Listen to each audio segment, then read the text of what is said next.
गुजरात के चुनाव में बम्पर जीत के बावजूद हिमाचल प्रदेश की हार ने बीजेपी की जीत के जश्न को फीका कर दिया है। पहाड़ी राज्य में सत्ता गंवाने के बाद भगवा पार्टी हार की समीक्षा करने में जुटी हुई है।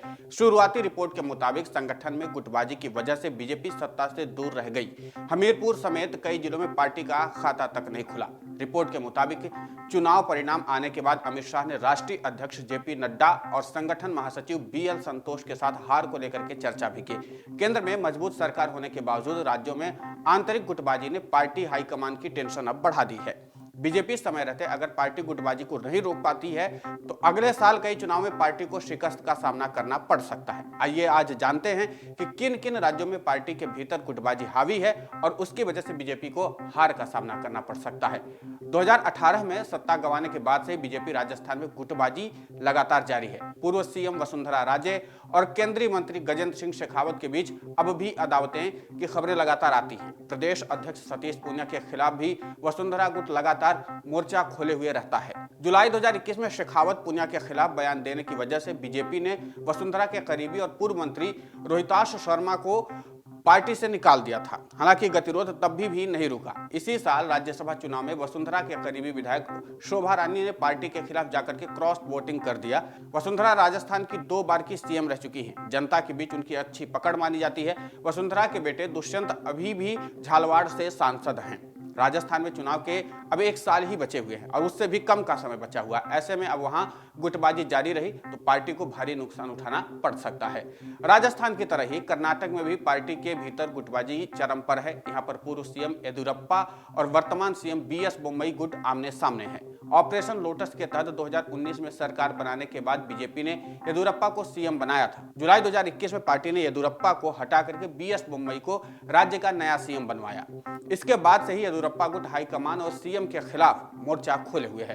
पिछले महीने डैमेज कंट्रोल करने के लिए पार्टी ने येदियुरप्पा को केंद्रीय पार्लियामेंट्री बोर्ड का सदस्य भी नियुक्त किया था। कर्नाटक में फरवरी 2023 में चुनाव होने हैं। ऐसे में अगर येदियुरप्पा को नहीं साधा गया तो पार्टी के हाथ से कर्नाटक की सत्ता निकल जाएगी। येदियुरप्पा जिस लिंगायत समुदाय से आते हैं, कर्नाटक में उनकी आबादी करीब 18% है। 2018 के चुनाव में हारने के बावजूद ऑपरेशन लोटस के तहत बीजेपी मध्य प्रदेश में भी सरकार बनाने में कामयाब रही। पार्टी ने फिर से शिवराज सिंह चौहान को राज्य का मुख्यमंत्री बनाया। साथ ही हाईकमान ने नरोत्तम मिश्रा का भी कद बढ़ा दिया।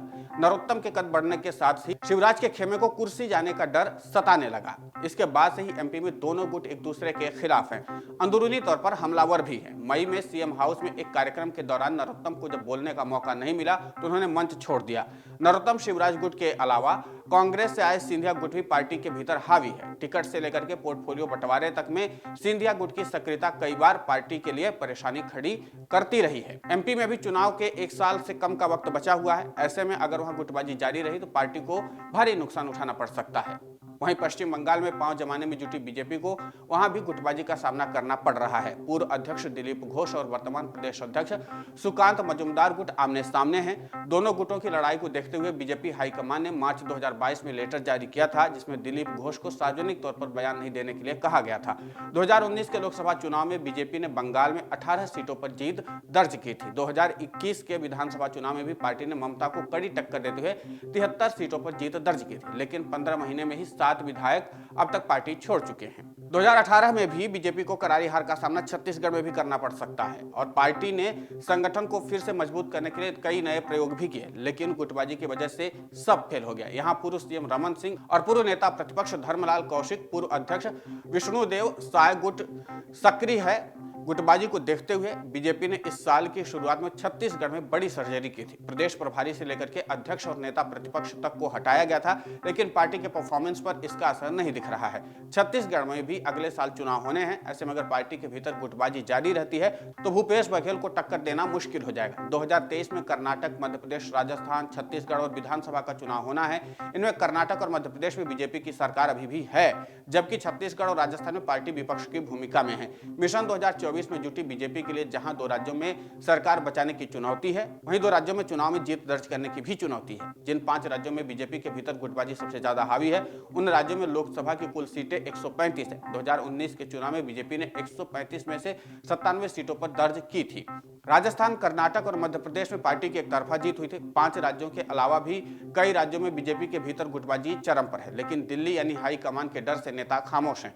कई राज्यों में साइडलाइन पड़े नेता भले कोई बयानबाजी न कर रहे हो या बयान न दे रहे हो, लेकिन वे जमीन पर पूरी तरह से निष्क्रिय हैं। पार्टी को इसका भी नुकसान उठाना पड़ सकता है। हमने आपके सामने उन 5 राज्यों की तस्वीर पेश की है जहां पर गुटबाजी की खबरें लगातार आ रही। फिलहाल इस पूरे घटनाक्रम पर आपकी प्रतिक्रिया क्या है, हमें कमेंट करके जरूर बताएं। डाउनलोड करें अमर उजाला ऐप और पाएं खबरें लगातार।